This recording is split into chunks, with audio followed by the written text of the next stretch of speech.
Estas dos que muestran acá son la humana y la cristalina, solo que de diferentes laboratorios. Estos medicamentos no duran mucho tiempo, ¿ven? Por vía endovenosa 30 a 60 minutos, por vía endovenosa 60 minutos, por vía subcutánea pueden durar hasta 8 horas. Entonces no es un medicamento que va a cubrir las 24 horas en el paciente. Y aparte es un medicamento que tiene una acción rápida y que puede producir hipoglicemia si no se controla su administración. A partir de esa insulina cristalina, de la cristalina la humana, aparecieron otras variantes que son las tres que están acá: la lipro, la glulicina y la aspartato. O sea, la aspartato. Lo que se modificó ahí es la estructura de esta insulina normal, ¿no? Y eso hizo que el inicio de acción sea más rápido. Este se hace solo por vía subcutánea. Se administra solo por vía subcutánea. Solo esta insulina, la que es regular, se puede hacer por vía inhalatoria, endovenosa y subcutánea. Esta solo por vía subcutánea. Entonces, ¿qué se consiguió en relación a la vía subcutánea? Comparando con la humana, se consiguió disminuir el inicio de acción, que tenga un efecto más rápido. En vez de empezar a los 30 minutos por vía subcutánea, empieza ya a los 15 minutos a tener su efecto. Esa es una insulina de acción rápida y para algunas clasificaciones esas tres son llamadas también ultra rápidas, porque tienen una acción un poco más rápida que la insulina humana. ¿Qué pasa un poco acá? Esta es la modificación que se hizo en estas tres que son las rápidas. La lipro se invirtió la lisina con la prolina en un sitio. El aspar se cambió prolina por el ácido aspartico y en la glulicina se cambió la lisina de una localización y la aspargina de otra localización. O sea, se hizo un cambio nomás de los aminoácidos de esa insulina regular y con eso se consigue que el inicio de acción sea más rápido.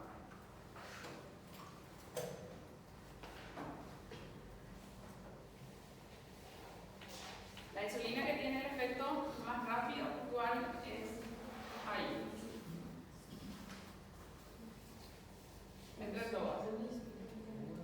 Humana por vía endovenosa. Le dice 10 minutos. La humana por vía endovenosa es la que tiene un inicio de acción más rápido. Las otras tienen inicio de acción en comparación, o sea, las rápidas pueden ser más rápidas que la humana si se hace por vía subcutánea. Por vía endovenosa es más rápida la insulina humana. Esas acciones rápidas se usan para tener una acción rápida, para corregir rápidamente la glicemia. Y como dice acá, como está escrito acá, son análogos prandiales, o sea que se hacen con las comidas. Se suelen hacer cuando se controla la glicemia del paciente y está muy alta en relación con las comidas. En esos controles de HGT si se encuentra que después del almuerzo, o después del desayuno, o después de la cena, los valores de glicemia son muy altos.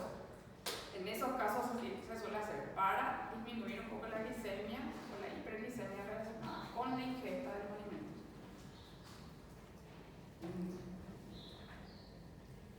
Esas son las rápidas, entonces la humana, las limitadas que son la lipro, glulicina y la aspartato. La lipro, glulicina y aspartato solo se hacen por vía subcutánea, la regular se puede hacer por vía subcutánea, endovenosa y también ahora por vía inhalatoria. ¿Hay alguna pregunta? Luego apareció en la insulina la NPH, la protamina. ¿Qué es lo que ocurrió? Es que a esa insulina regular se le agregó una sustancia que es la protamina, y esa protamina hace que el inicio de acción sea más lento. La primera o la segunda hora aumenta, inicia su acción a la 1 hora, a la 1 hora y media. Esto hizo que sea más lento el inicio de la acción. Y con eso se consiguió que el efecto también dure más tiempo. La protamina es la que le da esa propiedad a esa insulina. Esa se le suele conocer más porque la que hay en nuestro medio es la NPH, la que más hay. Y suele ser blanquecina. La regular, la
sea que el paciente se va a retirar y utilizar lo que se necesita más.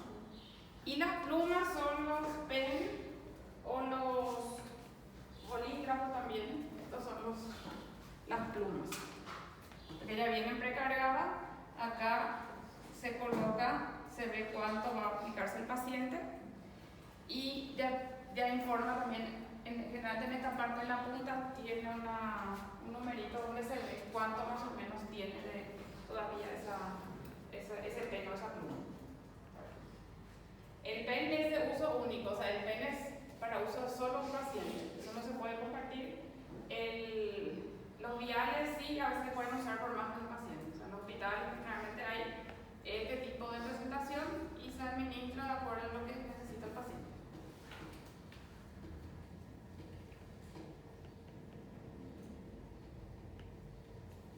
Luego de la insulinación rápida, la intermedia, las mezclas que son asociación de una rápida más NPH. Esa asociación es rápida más NPH. En todito vamos a ver NPH y la rápida es lo que puede variar. Puede ser la regular o cristalina, puede ser asociado con Lispro, puede ser con aspartato también. Y esto que nos muestra acá es la proporción. Esto, insulina Lispro NPH 25-75 quiere decir que tiene 25 unidades, por cada 100 unidades hay 25 unidades de Lispro y 75 de NPH. Este tiene un inicio de acción que va a ser rápido, ¿por qué? Por el componente rápido. Y una duración de acción que va a ser mucho más prolongada, por la acción de la NPH. Entonces es una mezcla de las dos, de una rápida, que puede ser la regular o las modificadas, más la NPH. Esta no es que se use tanto. Y luego aparecieron, por último ya, las insulinas de acción lenta, Detemir, Glargina y una que falta que es la Degludec. Esas son las de acción lenta, que tienen un inicio de acción que empieza luego de 1 hora y pueden tener una duración de acción bastante prolongada, incluso en algunos casos llegar a cubrir 24 horas. También su presentación en plumas y en viales, cartuchos también se puede tener disponible.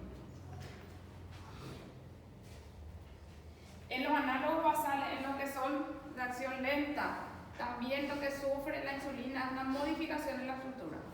Se le adicionan 2 residuos de arginina al final de la cadena beta y reemplazo de aspargina en la posición A21 por glicina. Eso en el caso de la glargina.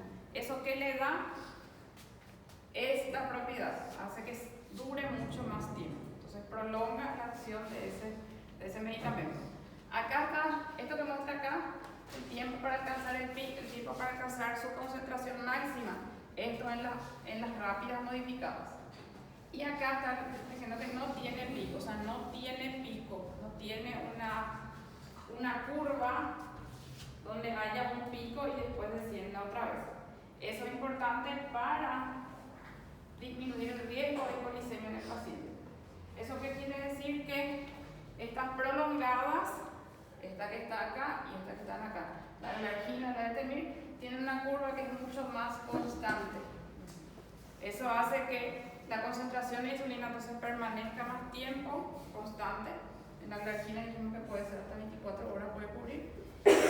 Y los que tienen picos, que son las rápidas, son estos. O sea, tienen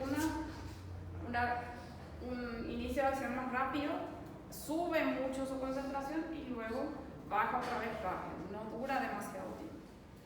Esto se va a usar entonces para corregir más rápidamente la glicemia. Esto se va a utilizar para mantener la glicemia más constante en el paciente.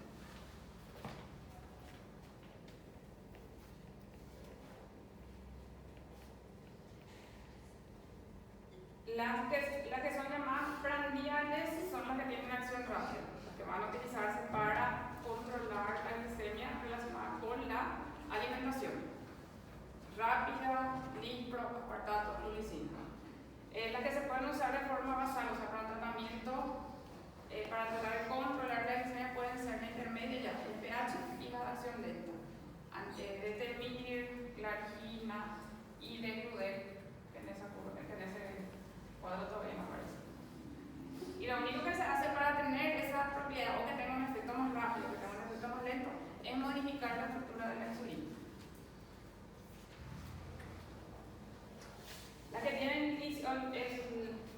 la duración de acción más corta y el inicio de acción más rápido son las rápidas.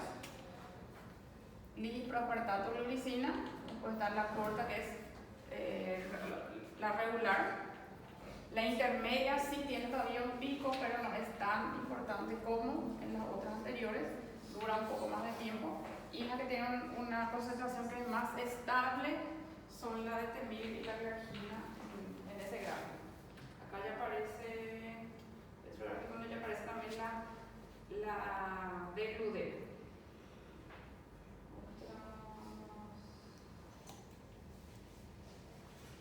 La que se suele usar para corregir la glicemia, rápidamente la glicemia son estas dos, corta y la rápida, y la que se suele usar como esquema basal de tratamiento pueden ser las prolongadas y en algunos casos también la intermedia. En el pH también se puede usar de forma basal.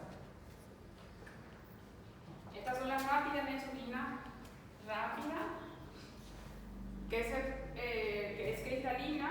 Esas presentaciones son en forma de vial. Esta es la aspartato, la modificada.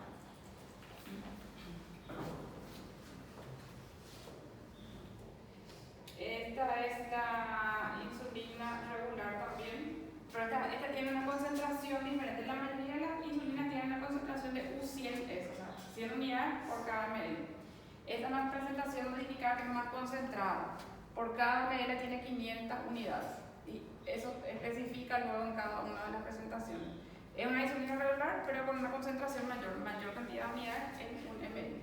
Esta es un vial y esta es una presentación en PEM o en bolígrafo. Y se específicamente solo para uso de un solo paciente. ¿Cómo? Luma. PEM, bolígrafo. No sé qué nombre le dan en Canadá, sí, que es lo mismo que Luma, bolígrafo para nosotros. E a letra, doutora? Qual é a letra? Mais letra? Acá. La Lantus. Esta es el nombre comercial más conocido de la glargina, que es la Lantus. Después tenemos acá esta es la NPH, que es blanquecina lechosa. La jeringa también, no es la única jeringa de insulina que hay, pero esta es la más utilizada también, la jeringa de insulina, que tiene 100 unidades por ml, que se suele utilizar para los viales, para retirar para los viales, y tiene la rayita que tiene es cada dos unidades, o sea que acá lo que está marcado siempre va a ser par. Por eso la mayoría de las veces cuando se usan estos se utiliza un número par para la aplicación. Acá está el 10, pero 12, 14, 16, 18, 20. Entonces, para tratar de ser un poquito más específicos se suele usar números pares.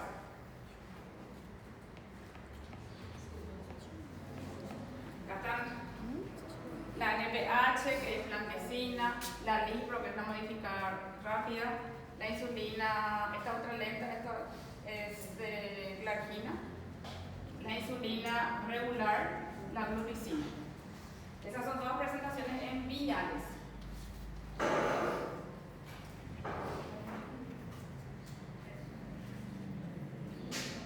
Esta es una mezcla de 70-30. La regular más NPH, que es también blanquecina. La acción prolongada, esa es una, la insulina Lantus, que viene también en forma de vial, pero en forma de pen también se puede encontrar. Este tiene 100 unidades por ml y te da 3 ml.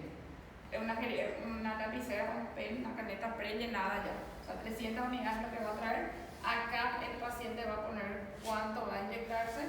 Ya vamos a ver en otra foto que acá suele estar indicando más o menos cuánto tiene de reserva. Este hace un clic, hace un ruidito cuando va cambiando, cuando va ajustando al paciente. Eso es para que el que no ve bien pueda guiarse por el clic, por el ruidito.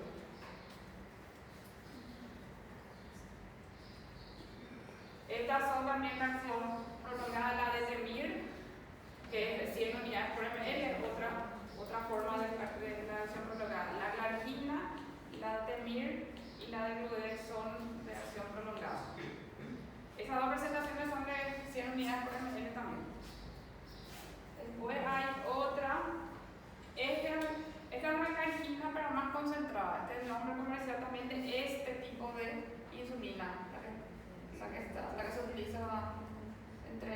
glarginas de concentración más alta, esta es la Touteo. Es una glargina, pero la concentración, a diferencia de la Lantus, es 300 unidades por ml. En la Lantus es 100 unidades por ml.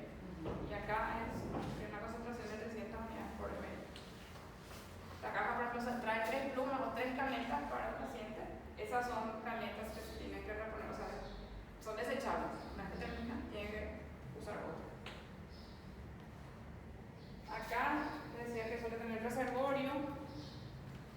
Y para que el paciente tenga una idea de cuánto tiene todavía reserva. No tan específicamente, pero para saber más o menos cuánto tiene de reserva. Estas insulinas se tienen que conservar, mantener frías y mantenerse a la ladera. Mas a refrigeração é depois que você faz o primeiro uso ou desde o começo? Después del primer uso suele ser. Mas na farmácia ela fica refrigerada também. El pen también. Na farmácia, quando você vai Mas comprar, elas estão no A caneta también. A caneta também. Por mí que hagamos solo después. Este es el dispositivo de la inhalada. La inhalada, lo que cambia acá es esto. Este que está acá en turquesa sería. Y este ya viene con cartuchos que son preminados. O sea, acá este paciente lo que elige es cuánto va a utilizar. 4, 8 y 2 unidades. Esas son la cantidad que viene ya. Esto es una insulina de acción rápida. Entonces se usa para corrección también de la glicemia alta en el paciente. No se utiliza para mantenimiento. O sea, el paciente no va a usar la inhalada, por ejemplo, para un tratamiento basal. Va a usar para corregir la glicemia cuando está muy alta. Pone el cartucho y inhala eso. Esos cartuchos son descartables.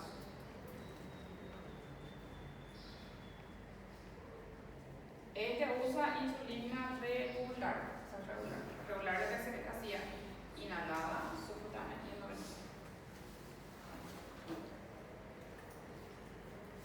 En el caso de la aplicación se tiene que hacer por vía subcutánea. Tratar, o sea, tener las precauciones para que no se aplique por vía intramuscular porque la acción va a ser mucho más rápida. El paciente puede entrar en hipoglicemia si llega a inyectarse en el músculo.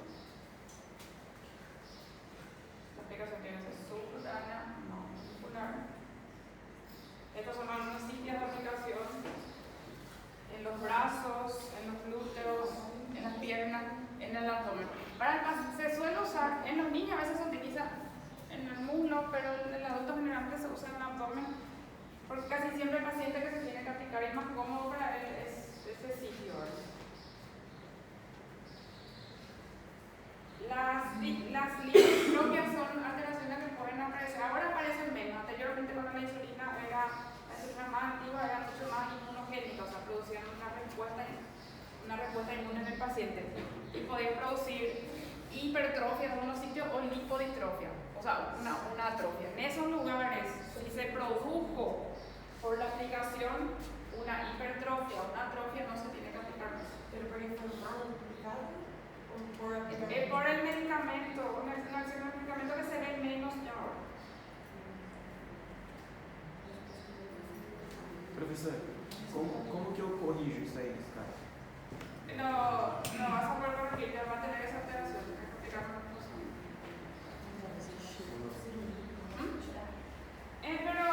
no es lo que tiene una repercusión, o sea, no es que le va a producir inconvenientes al paciente, eso no se pasa en el procedimiento. Los dispositivos que tenemos para la aplicación de la insulina son la jeringa de insulina, esa jeringa de 100 unidades, que pueden haber otro tipo de jeringa, pero la más utilizada es la de 100 unidades, que sirve para la aplicación subcutánea y endovenosa. Las bombas implantables que suelen tener el paciente también para administración continua. El paciente que tiene una infusión continua es por vía subcutánea esa administración. Esto en general se usa más en pacientes diabéticos tipo 1. Los JET, que son inyectores que utilizan la alta presión para su aplicación, administración subcutánea, no utiliza aguja. El único dispositivo que no utiliza aguja. Las plumas, canetas, bolígrafos sí utilizan aguja y son la administración subcutánea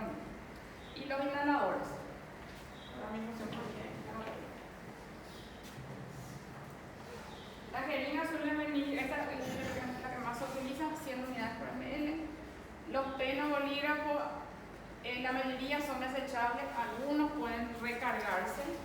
Las bombas son recargables, utilizan insulina rápida, utilizan la insulina rápida nomás para su administración. Es una insulina de acción rápida, pero que se administra continuamente. Las rápidas, principalmente las modificadas, glulicina, aspartato, listo, pueden usar. Los inhaladores solo utilizan insulina regular y los cartuchos son descartables también. Los jets sí son reutilizables, lo que son los inyectores, que no utilizan aguja, pueden ser reutilizables. Este es un ejemplo de bomba de insulina, hay muchísimas variantes ahora, hay unos que son mucho más modernos que otros. Acá está inyectada la aguja, una agujita en el tejido subcutáneo.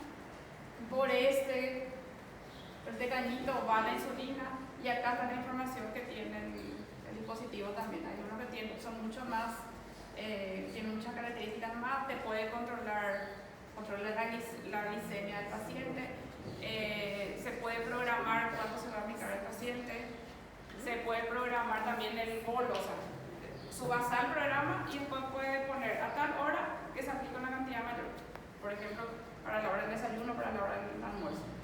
Este es un sensor que tiene acá. Este es el que va a captar la glicemia, o sea, realmente la glucosa en la zona capilar, en los capilares, el subcutáneo. Por el cañito va la insulina. Este inyector está, el dosador está acá. Esta es una bomba un poco más antigua. El sensor es que va a avisar cómo está la glucosa en esta parte del tejido, en la parte subcutánea. Acá está la cánula, el catéter que va a transportar la insulina. Acá está la agujita. Eso suele durar unos días, o sea que no necesita cambiar todos los días el paciente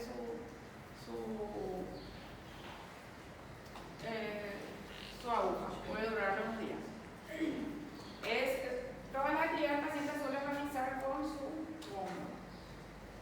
Lo que requiere es mucha responsabilidad, mucho compromiso y preparación del paciente. Se le tiene que dar a un paciente que va a saber manejar, que tiene la preparación, porque si es un paciente que no se cuida, no va a tener mucho sentido administrarle, o come igual, come mal, o se aplica y se inyecta la insulina y no come, va a ser hipoglicemia. Tiene que estar muy educado el paciente para la utilización. La mayoría de los que usan esto se vuelven después instructores de la utilización de esta bomba. Es un dispositivo que es caro. Con eso se puede programar lo basal, o sea, cuánto va a ir constantemente produciendo, o sea, administrando, y también se pueden programar los bolos, que son cantidades mayores, por ejemplo, para las comidas. Professora, um paciente que está com um dispositivo desse, ele pode ficar e fazer tipo, qualquer coisa normal? Pode fazer exercício? Sí, porque justamente si él hace bien las cosas, él tiene mucho mejor control. Porque si él hace actividad física, incluso si le baja, le va a avisar también su... Mas a agulha em si não tem perigo? No, puede hacer todo, puede hacer actividad física, puede jugar partido, puede hacer todo con eso. Y solo que tiene que ver si está bien aplicado, o sea, si bien localizado. Generalmente en la zona de la espalda es lo que se suele aplicar, se suele poner o acá también, o sea, en esta zona, la agujita. Es algo que se pega en un pegamento, ahí es lo que tiene que ver que esté bien aplicado al paciente. Si ya se está despegando, tiene que cambiar otra vez. E não machuca? Não fica tipo, incomodando nem nada? Não machuca? No le molesta. No. En general son los diabéticos tipo 1 los que más se utiliza este tipo de insulina. Ese es el dispositivo que tenemos que usar. Bueno, son 5 dispositivos. Nosotros tenemos la insulina, las jeringas, los jets, las plumas, los inhaladores y las bombas. Los que únicamente utilizan agujas son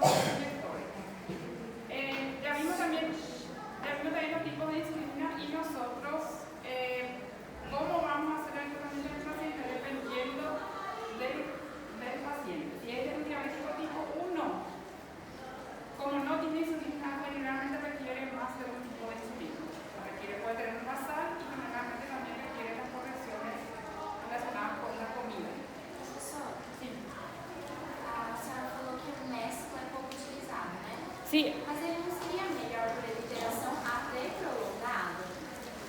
pero la que es más efectiva realmente es la prolongada, porque la mezcla se hace con NPH. La que es más útil para el paciente, o sea, la que es más segura y la más cómoda son las prolongadas. Esta era una intermedia. Entonces es mejor una que tiene acción prolongada, que es la glargina, que son 3 glarginas de temir o de Cruzet. Esas son mejores para el paciente. Si se puede, si el paciente tiene condiciones, debería recibir uno de esos. En la parte pública, acá en el país, glargina, en Brasil yo creo que también cubre el SUS, LAM. Entonces, si es que para el paciente es más cómodo ese, y para el paciente tiene menos riesgo de hipoglucemia cuando recibe esa medicación. Entonces, lo ideal sería que pueda recibirla, pero no todos pueden recibir o no siempre hay, a veces le falta. Entonces ahí generalmente se cambia a una MPH con cristalina. Y los controles que el paciente tiene que hacer, tiene que hacer su control de glicemia capilar HGT, que es control punzando el dedo con la gota de sangre para ver cómo está. Se recomienda al inicio que se recomienda que se haga antes del, como mínimo 4 veces al día tiene que hacerse. El paciente hospitalizado se hace eso. Solo que es costoso y incómodo también. Y lo que se suele sugerir es que al inicio del tratamiento se haga sus controles en la mañana, al mediodía, o sea, antes del almuerzo, cena y antes de dormir.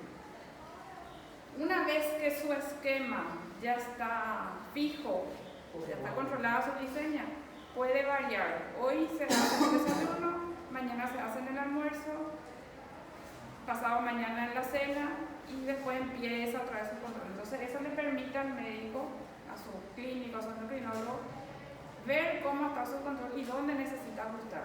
Cuando se hace un ajuste, si por ejemplo el paciente tiene solo Lantus, pero vemos que siempre su glicemia en ayunas está muy alta, se puede ajustar su Lantus, por ejemplo, o se le puede agregar una cristalina también. Se sirve para que el médico haga sus ajustes. ¿Hay algunos valores? ¿Sí? Se le dá com Lantus, que desce 80, se le pone una desce 80, não desce lá. No, pero se agrega nomás ahí, la glargina se hace una vez al día nomás, generalmente, casi siempre en la noche. Y si vos tenés tu glicemia en ayunas, por ejemplo, muy alta, entonces lo que puedes hacer es aumentarle tu Lantus, o en todo caso, si con eso no controlas, agregarle tu insulina, la cristalina, en la mañana. Lo más seguro para el paciente es una prolongada, una acción prolongada. Es más segura, es más cómoda porque puede recibir una vez al día más. Si va a recibir NPH, casi siempre tiene que recibir 2 veces por lo menos. Entonces, si es que se puede, está prolongada la gente. La cristalina, las prandiales se suelen agregar cuando no está bien controlada en las horas de las comidas la glicemia. Las bombas utilizan la insulina rápida, listo, apartato, glucina. Son las que se suelen hacer. Hablamos así de tratamiento crónico, el paciente que va a usar de forma crónica, de Temir, la de Gludel, la glargina son las más seguras. Si no se puede eso, entonces MPH, pero suele ser 2 veces por día que necesita. La cristalina para ajustes.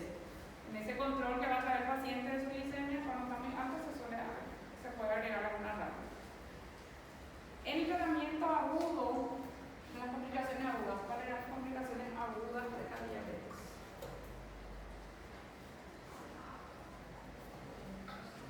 Eran 3. Cetoacidosis diabética después. El estado hipnomolar. Y la hipoglicemia. La hipoglicemia evidentemente no se va a tratar con insulina, se va a tratar con glucosa.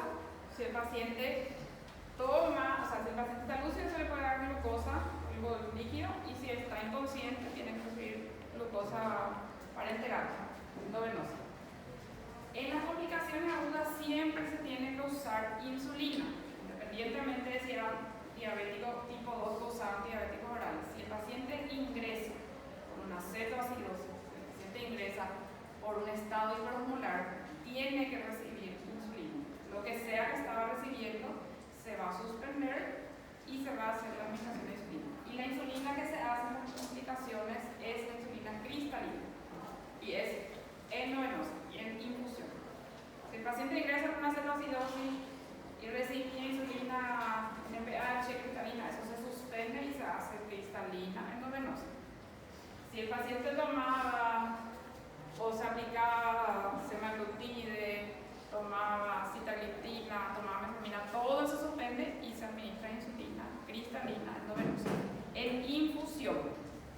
Se hace el diagnóstico de la cetoacidosis diabética, se le va a pedir su laboratorio, va a tener glicemia alterada, va a tener polvo cetónico en orina, va a tener acidosis metabólica en su gasometría.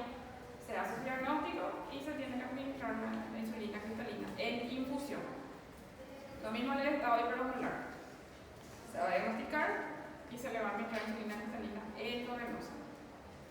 La finalidad de la insulina ahí no es, porque ese cuadro se vio, no es algo que se vio en 1 o 2 días. Eso ya venía el paciente teniendo alteraciones. Puede ser que su tratamiento no haya sido el adecuado. Puede ser que el paciente no sabía su diagnóstico y debuta quiere decir empezó con esa complicación. Puede ser que el paciente tenga un proceso infeccioso que le descompensó. Hay que tratar qué le descompensó y hay que controlar todo el cuadro del paciente también.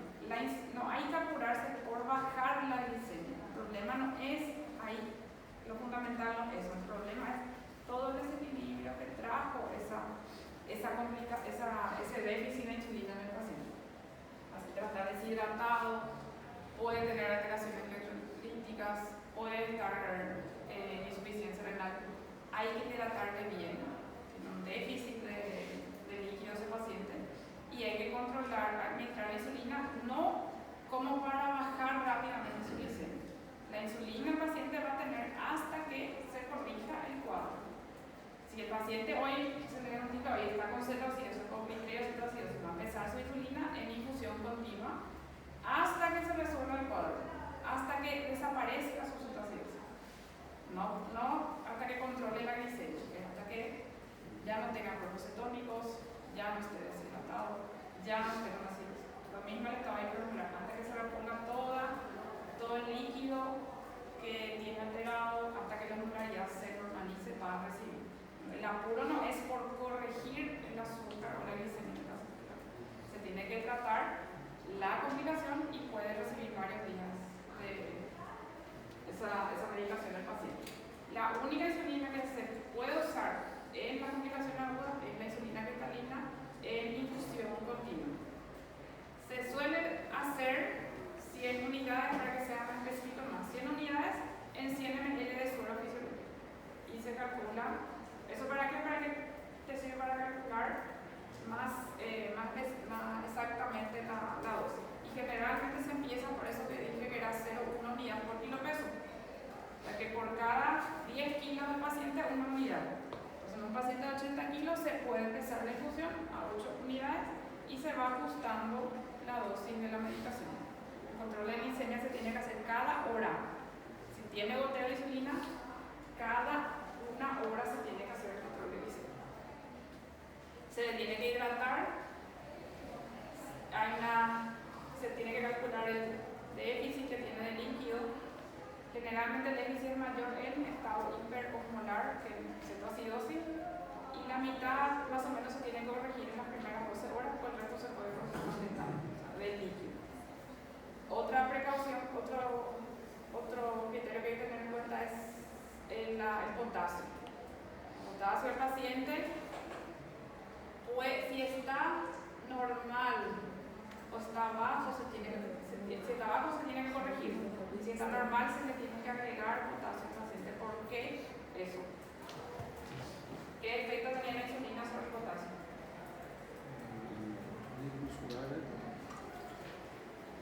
Disminuye el potasio. Entonces, si es que el paciente tiene potasio alto, no hay tanta preocupación porque hay que controlar acá. Pero si el potasio está bajo, se corrige primero el potasio después para hacer la insulina del paciente. Si está normal, se agrega al suero también.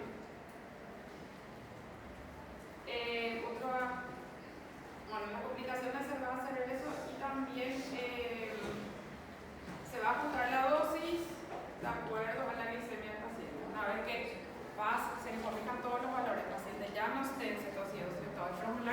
empieza a disminuir la dosis de insulina.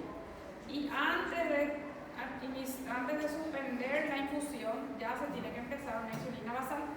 Ya tenéis que hacerle unas horas antes porque si no el paciente va a quedar puede tener otro valor. O sea, ahí ya se empieza una insulina otra vez en el paciente, subcutánea. Ese paciente que vino con esa cetoacidosis o estado permeable probablemente se va a ir con insulina. Quiere decir que toda la vida tenga que estar con insulina, pero probablemente se va a ir a la casa con insulina. Porque y su ajuste se va a hacer por consultor. El paciente que recibe insulina puede desescalar, o sea, puede pasar a la antidiabética oral después dependiendo de su control. Pero generalmente después de la complicación se va con insulina a ese paciente. Y su ajuste se hace. Professora, uma unidade por quilo peso em quanto O sea, tempo? ¿será una unidad por kilo peso o una unidad por cada 10 kilos? Uma unidade para cada 10 quilos. Sí, ¿será una por kilo peso o una por cada 10, que es lo mismo? Não, mas você falou que quando chega em cetoacidose, Generalmente es una unidad por kilo peso o una por cada 10. Dando un mes. O sea, si vos tenés 80 kilos, será una unidad por kilo peso, te va a salir 8. e aí por quanto tempo tem que administrar isso daí? Hasta que se corrija la cetoacidosis, hasta que el cuadro se resuelva. Entendi. Y en el estado de permeabilidad también, hasta que el cuadro se resuelva. Vamos a hacer tu diagnóstico de acuerdo a los criterios. Cuando todo eso se normalice, ahí recién vos podés suspender su insulina. ¿Y qué pasa? Si tu glicemia baja, tenés que hacerle glucosado. Sim, mas tipo assim, vai administrar pelo soro, não é? Sí, continuamente. Mas tipo, quanto de soro tem que ficar administrando por tempo? Assim? Y la dilución suele ser 100 unidades de insulina y en 100 ml de suero fisiológico. Entonces, claro, si vos querés administrarle 8 unidades, el paciente vas a poner 8 unidades hora hasta que vos cambies otra vez de indicación. Eso va por la bomba de infusión continua y eso es lo que vas a ajustar de acuerdo a tu glicemia. El control de glicemia del paciente. Se va a controlar su glicemia ahora, le empezás, dentro de una hora, o sea, cada hora le vas a controlar otra vez. Si es que no baja nada la glicemia, ahí podés aumentar un poco más. Si la glicemia está bajando, manteniéndose, podés mantener esa misma dosis. Y el suero aparte, porque tu hidratación es una cosa y tu administración de insulina es otra cosa. Tu hidratación vas a hacerle al paciente de acuerdo al grado de deshidratación que tenga, a la edad del paciente, porque por más que tenga un déficit de líquido, un paciente de 30 años no es lo mismo que un paciente de 60-70. No puede pasarle 3 litros en un tiempo muy corto, por ejemplo, a un paciente de edad, y a un paciente joven sí podemos. Eso va a ajustarse de acuerdo al estado del paciente también. El paciente joven tolera todo. Tolera cetoacidosis severa, pH que son incompatibles con la vida, ellos toleran, pero el paciente que es de edad o con otra patología genética ya no tolera. El diabético joven tolera bastante. ¿Se entiende? En la complicación entonces se usa insulina cristalina en infusión continua. Cuando se va a suspender la medicación se tiene que empezar una insulina basal. En los hospitales también el paciente que se hace las correcciones, lo que se suele usar siempre es insulina cristalina. Si bien se hace el control de glicemia del paciente está alto, se suele corregir con insulina cristalina. Ahí puede ser por vía subcutánea o venosa igual. Los pacientes que tienen complicaciones también, o sea, que los pacientes poco operados, pacientes con pancreatitis, pacientes con procesos infecciosos también suelen requerir administración de insulina. No se hacen los pacientes internados antidiabético oral, se suspende todo, se maneja con insulina durante la internación.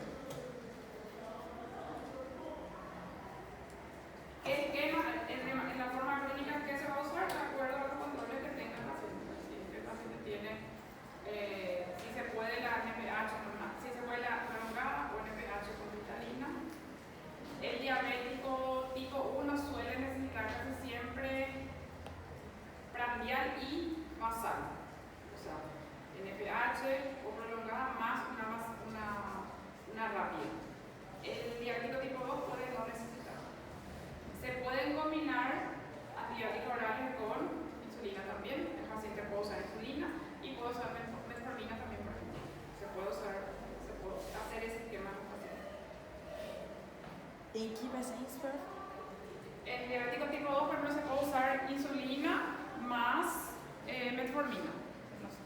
No está mal que el paciente use si es que necesita. La insulina al inicio, porque el paciente que suele empezar ese tratamiento suele ser uno que se descompensó, que casi siempre viene por pérdida de peso, porque te va a decir que tiene mucha sed y tomaba mucha agua, igual tenía sed, que orina mucho, que tiene mucho apetito. El paciente al inicio del uso de la insulina puede aumentar un poco de peso, porque dijimos que es anabólica, pues puede aumentar un poco de peso, no va a aumentar solo por la insulina, no va a volverse obeso por la insulina, pero sí puede recuperar un poco del peso que perdió por esa medicación, por la medicación. En pacientes con diabetes tipo 2 no se puede usar la insulina, en pacientes con diabetes tipo 1 solo se puede usar la insulina, en pacientes gestantes se va a usar insulina no también. En las gestantes a veces se hace controles y de acuerdo a los controles nomás se inicia el tratamiento. No va a usar nunca antibióticos orales, siempre tiene que ser insulina lo que tiene que usar. Si ya era diabética y quedó embarazada, tiene que suspender su antibiótico oral y quedar, si va a usar tratamiento, tiene que usar insulina. Si se diagnostica durante el embarazo y va a recibir tratamiento, tiene que usar insulina también ese paciente. ¿Por qué no puede oral? ¿Cómo? Por que não pode dar oral? ¿Por qué no puede qué? Dar oral para eles. Porque no se sabe qué efecto pueden tener en los... La insulina como es una hormona que se produce en el organismo, no le va a producir efectos teratogénicos ni le va a afectar al feto, pero los antidiabéticos con eso no hay estudios para saber si es seguro o no para darle a los gestantes. Entonces no se indican esos medicamentos para las pacientes, para las gestantes.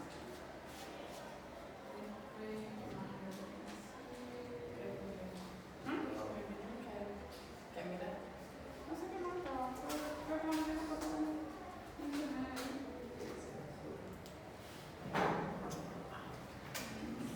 Ahí le dieron la aplicación a con insulina cristalina.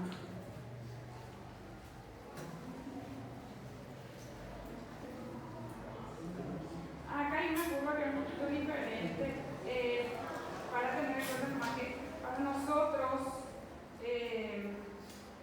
la insulina, vamos a considerar que las que son las insulinas más rápidas son o las rápidas modificadas o las inhalatorias, porque acá hay dos curvas, una dice que la inhalatoria es un poquito más rápida que la Lipro y el otro dice que la Lipro es un poquito más rápida, pero entre esos dos están las más rápidas, las que tienen la acción más rápida independientemente de la vía son la Lipro o la inhalatoria regular.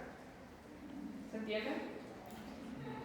Porque ¿cuál va a ser la insulina que va a tener un efecto más rápido independientemente de la vía que utilice? O si hace la lipropartato glulicina subcutánea o la regular por vía inhalatoria.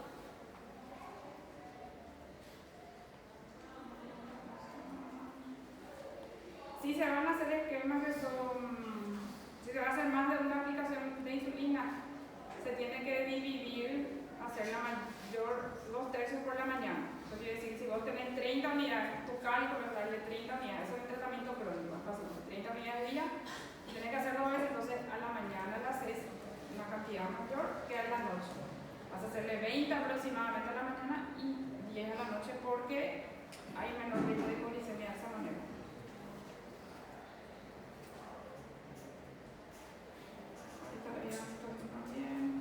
La hipoglicemia también le dije que se trata con suero glucosado. El glucagón puede utilizarse. El glucagón suelen tener los pacientes diabéticos tipo 1, porque ellos son los que más suelen hacer hipoglicemia. Y el glucagón se administra por vía intramuscular y suele ser para una urgencia. Si es que el paciente puede revertir con el glucagón, puede ser suficiente, pero si no revierte con eso, tiene que recibir suero glucosado o tiene que tomar glucosa al paciente.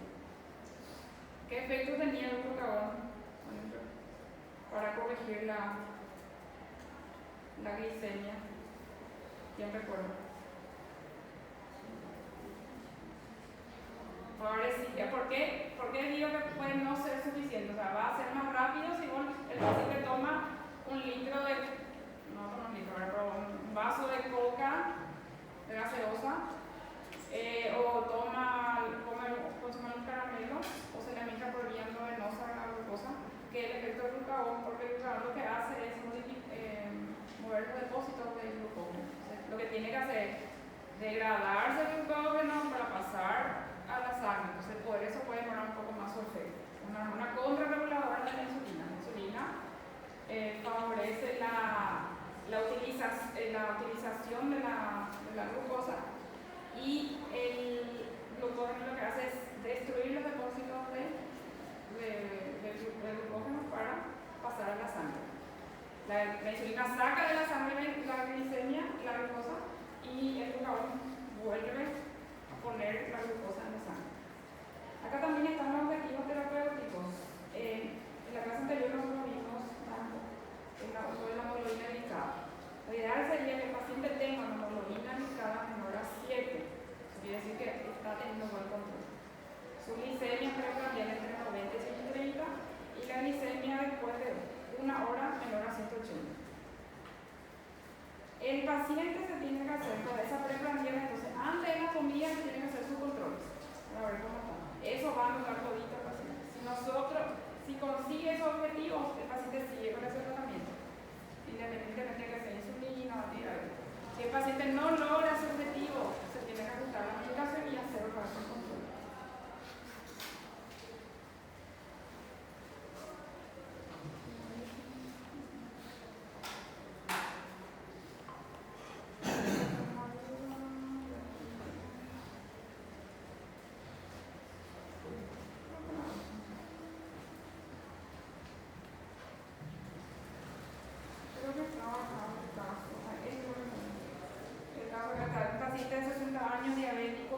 Hipertenso acude para asesoramiento sobre su tratamiento de diabetes. Su diabetes fue diagnosticada hace 10 años con pruebas de rutina. Inicialmente recibió metformina, pero cuando su control se deterioró, la metformina se suspendió e inició insulina. El paciente está recibiendo 50 unidades de insulina glargina y un promedio de 25 unidades de insulina aspartato preprandial. O sea, recibe su Lantus o su glargina, que es su prolongada su basal, más 25 de insulina aspartato de la ultra rápida. Nunca había consultado con un educador, un dietista, controlaba su glicemia 4 veces al día, fumaba medio paquete de cigarrillos por día. En el examen físico tiene un IMC de 39.5, decía PA 150-70, estaban presentes signos de neuropatía, o sea, tenía una complicación crónica. En pruebas de laboratorio, la hemoglobina 8.1 está por encima del objetivo, que es menor a 7. Albúmina en orina de 3.000 miligramos, cuando lo normal es que sea menos de 30 miligramos en 24 horas. Creatinina está en rango, colesterol está en rango, glicemia también. Y en este paciente, ¿cómo se trataría? O sea, la pregunta acá, ¿el paciente puede agregar un antidiabético oral a este tratamiento? Sí, puede recibir. Acá probablemente no se hizo bien, o sea, eso de suspender la metformina no es lo ideal, se tiene que agregar. O sea, va a tomar metformina no controlada con eso, puede agregar otro medicamento, puede agregar insulina, pero no hace falta suspender la metformina. Él está igual, con dosis alta de insulina, él está con sobrepeso, él está con neuropatía y él está con una nefropatía. Está perdiendo más de 3 gramos por día de proteínas, o sea, una nefropatía avanzada del paciente. Y el agregado de metformina se puede hacer, puede ser metformina, puede ser también otro medicamento que se le puede administrar al paciente, pero lo ideal sería metformina porque decimos que es la base del tratamiento de diabetes tipo 8. Ayuda en el control del peso, ayuda en el control del perfil lipídico, disminuye la agregación plaquetaria, entonces es un medicamento que se le puede agregar insulina, se le puede agregar metformina, y a este paciente se le agregó metformina y después con eso se consiguió bajar su dosis de insulina. Se consiguió controlar mejor su enfermedad con eso. Entonces sí puede recibir, aparte de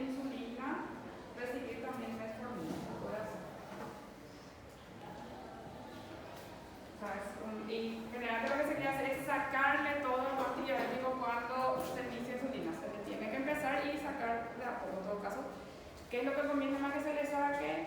Los secretagogos, porque no tiene mucho sentido ahí que hacerle esos medicamentos. Entonces, si el imepiridina lo que tiene, sí se le puede sacar, pero metformina se le tendría que dejar. Muchas veces con eso yo consigo controlar ya su enfermedad. Y entonces, en ese caso, en el paciente bajó su requerimiento de insulina con la administración también de metformina.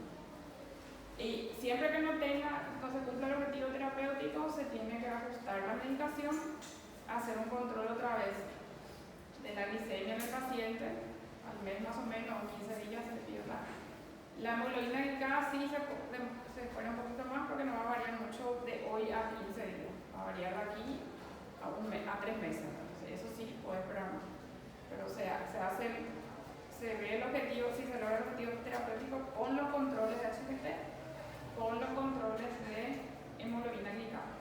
Y también los signos habla de complicaciones, si tiene neuropatía, si tiene pérdida de proteínas por orina, eso está hablando de que está teniendo complicaciones crónicas también. Então, igual no caso clínico semelhante a esse, reaver todo o controle novamente. Sí, hacer otra vez todos sus controles es ajustar su medicación. Si vos estás dándole dosis muy alta de insulina y no está controlando, algo más está pasando, o no se cuida bien el paciente, o podés dar un medicamento que disminuya la resistencia a la insulina, que haga que se use mejor la insulina. Absorve-se melhor. Sí, y ahí en ese caso es la metformina. Entre los antibióticos orales, si se va a iniciar, siempre primero metformina y después con qué podemos asociar.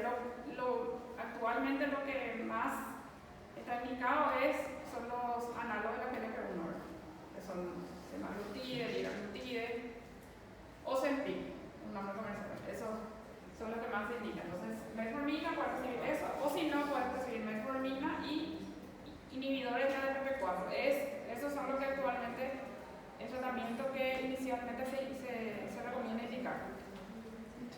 Si tiene insuficiencia cardíaca o cardiopatía, ¿qué les dije que se podría agregar? La metformina.